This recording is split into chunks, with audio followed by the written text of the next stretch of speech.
Hey, this is Matt with Fetch a Wrench. Welcome back to my channel. Today, I've got a 2003 Mazda Protege 5. I'm gonna try to get started, and it's gonna take some work. My brother-in-law dropped this off. It has not ran since I've known him, so like 4 years at least. But now we got a battery in it, and it won't even crank, so I'm gonna tackle the starter, and we'll get the starter replaced, and hopefully that'll get it to start and crank at least. But yeah, I'll pop the hood here and I'll show you what's going on. So my brother-in-law did start on it. So he's got the airbox removed already. New used battery. So we got a refurbished battery in here to at least get it to crank. We're still not cranking. So the starter is tucked in down there. So I'm going to raise it up and get it down from below. So yeah, we'll see what happens here. But yeah, you can follow along and see if I can get this old 2003 Mazda Protege running. All right, I got my quick jack set up and we'll get it raised up.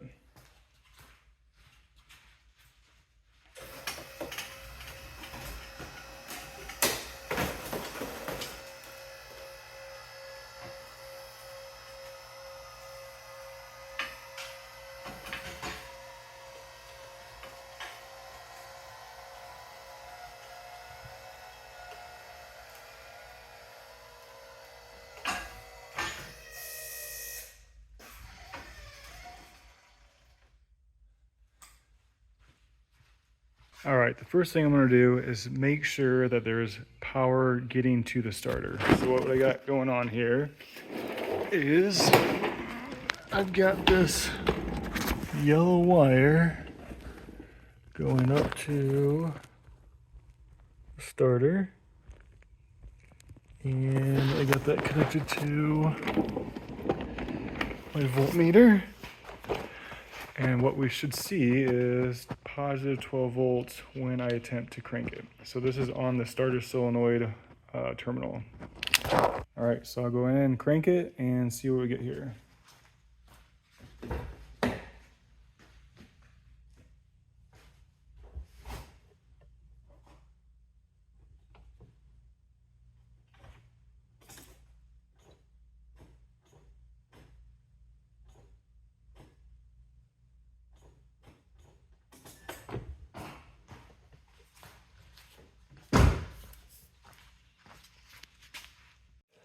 All right, that's what I was afraid of. I'm not getting any power to the starter, which means the starter could be good, which is a good thing, but that means we are not getting power to it. So I got some digging to do. All right, so I did some testing up here and there's no power at the 10 amp, which is the starter signal down here, bottom right. No power there. 60 amp fuse is good, and the 100 amp fuse is good. So my guess is that the ignition switch is bad. So I'm gonna get underneath the dash and see what I figure out there. All right, I got the ignition switch out. I had to take off this lower cover from the steering wheel. Ignition switch is right here. Had to back off this red tab and then press the button down and then slide the plug out. And then I used this little right angle tool with a screwdriver bit on the end to get to the screw that's right up there. And then in order to do that, you do have to lower this steering column all the way down to get to that screw.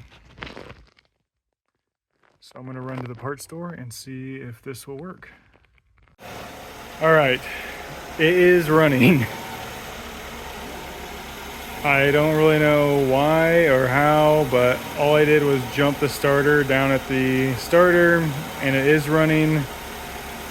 However, I cannot get it to start from the ignition switch.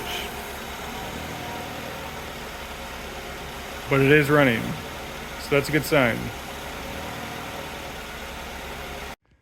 All right, I'm gonna help out a lot of people here. So what I discovered, I tested a lot of stuff here. I ended up replacing the ignition switch. That did not do anything. I discovered that there's a YouTube video where someone said that this is the starter relay. It is not. That is a fuel pump relay. This is actually your starter relay.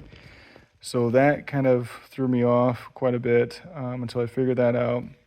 What I confirmed was I got 12 volts here, constant 12 volts upper right with the ignition switch on. This is the ground from your neutral safety switch, which is down here. I currently have it unplugged.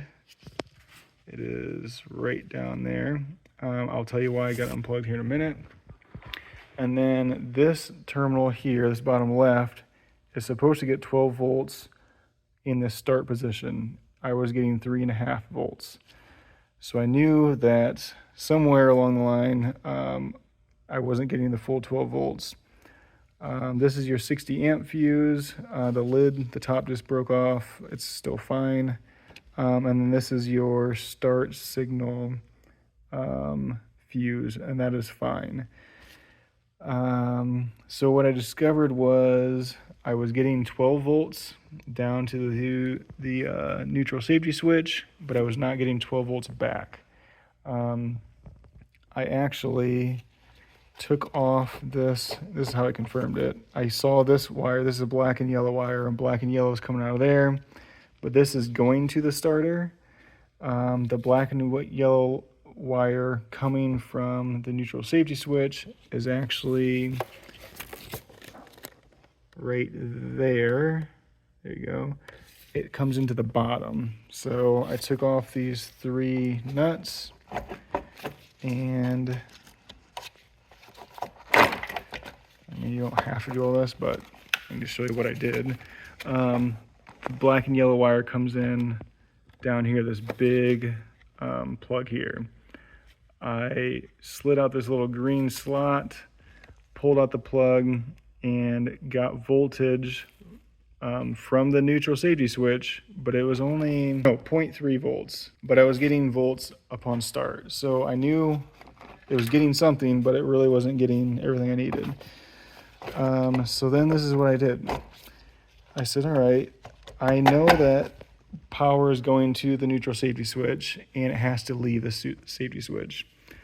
I just jumped the black and blue thick wire over here, and that's the input, and then the black and yellow line is the output. I just jumped them. So I literally just put a wire from black and blue to black and yellow, and watch what happens.